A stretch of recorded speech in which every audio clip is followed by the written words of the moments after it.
And welcome back into the Sports Source. This segment brought to you by Parkside Cabin Rentals.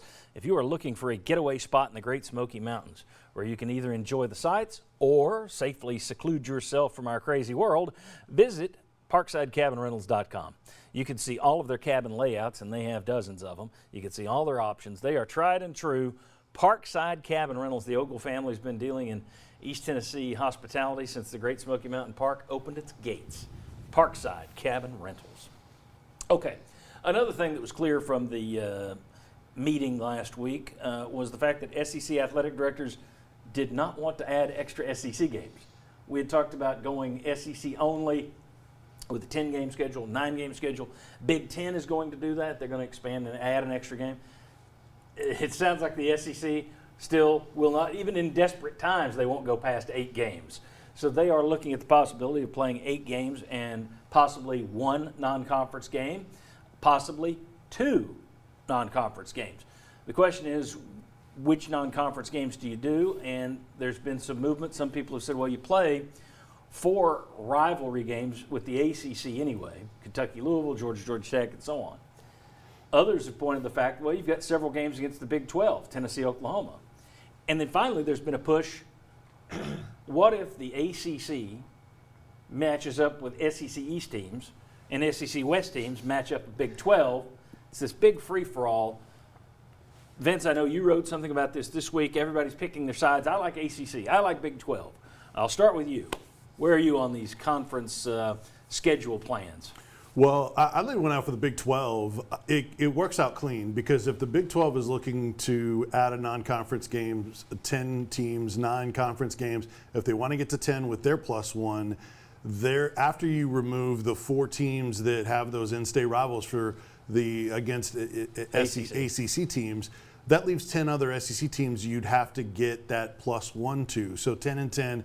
It works out clean, and as John mentioned, there's 4 SEC teams that already have a Big 12 team scheduled. So that only leaves 6 to have to match up. You can get some good geographic ones, Texas A&M with Texas Tech or Arkansas, TCU. It would be an easy, clean way to do it. However, I think the most likely way is by letting all of the schools that would need to get that +1 sort of figure it out on their own. You know, Alabama, there was a report about Notre Dame maybe replacing USC. Now, saw yesterday that maybe it's BYU. I think the SEC is going to, if they do a +1, they're going to try to let the schools match up with who they want to versus, hey, here's a pattern of how we're going to do it with some sort of format. I like they'd have to work together still, obviously, with those 3 conferences, but that's kind of the way I would anticipate it working out.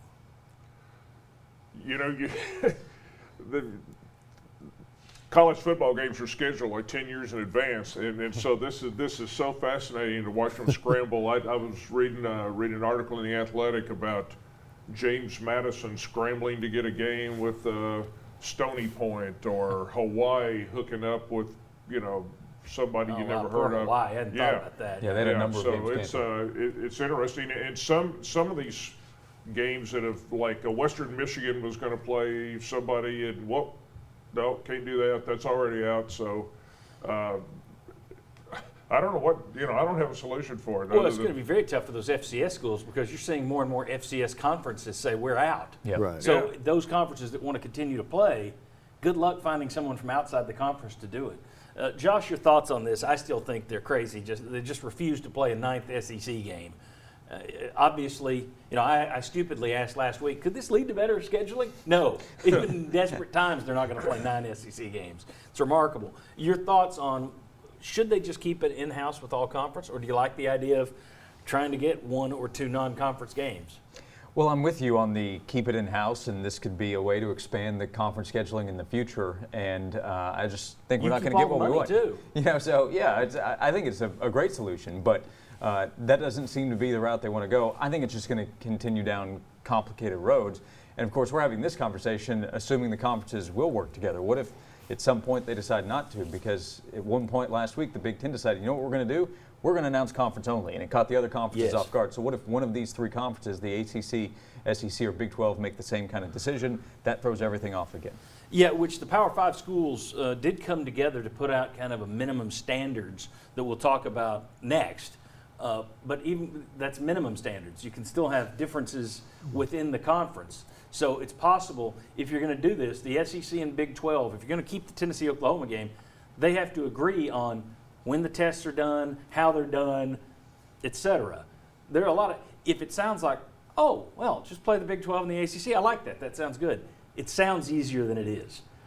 My guess is them talking about 10 games, that's a nice idea. It ain't happening. I think you'd be lucky to get 9, very lucky to get 9 at this point. I As hope a I'm total, wrong. you're saying as a total number of games? Yeah.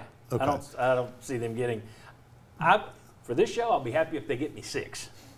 I'll be happy with 6. Right. I think fans should take what they can get because it doesn't trend. It's not trending in the right direction now. And I think it just kind of skewers your expectations of what was supposed to happen for, say, Tennessee this season, what their season was supposed Yeah. to be like in terms of progress, wins, losses. I'd kind of give everybody a pass. Well, yeah, I think that it's going to be interesting. There are coaches who are going to be on the hot seat this year. First of all, I don't think schools are going to have the money to buy anybody out, so I Be a think big they are issue. safe. But if there's ever a year where you give a coach a pass, this is going to be it. The other thing about keeping it in conference, let's say I'm completely wrong, and they get into this and they figure out, hey, wow, we can play a 10th game. If you're just playing inside your conference, it's much easier to line that up as opposed to, well, these 5 schools are going to get their 10th game, but because it hit bad in the Big 12 region, these 5 schools aren't going to get their 10th game. Just keep it in-house. Keep all the money, all the TV revenue, and you're able to add games like that. But they're not going to do it. Well, you mentioned TV.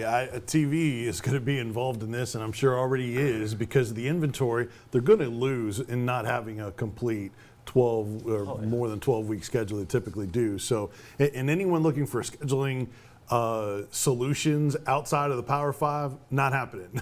Even if it's down the road, it's staying in the Power 5 because of those health and safety protocols. Yeah. All right, I mentioned it just a few minutes ago. We'll talk about it next. That is the Power 5 schools. First, what we'll discuss is they put out some minimum standards for how they test players, coaches, that kind of thing. We'll discuss those. And then the next segment, they put out a list of reasons to cancel the season for different teams. Surprising they put that out. Why would they do that? What does it say? And how bleak does it look? All that to come, plus Tennessee's impact players on offense and defense. That's a little later in the show. Stick with us here on the Sports Source.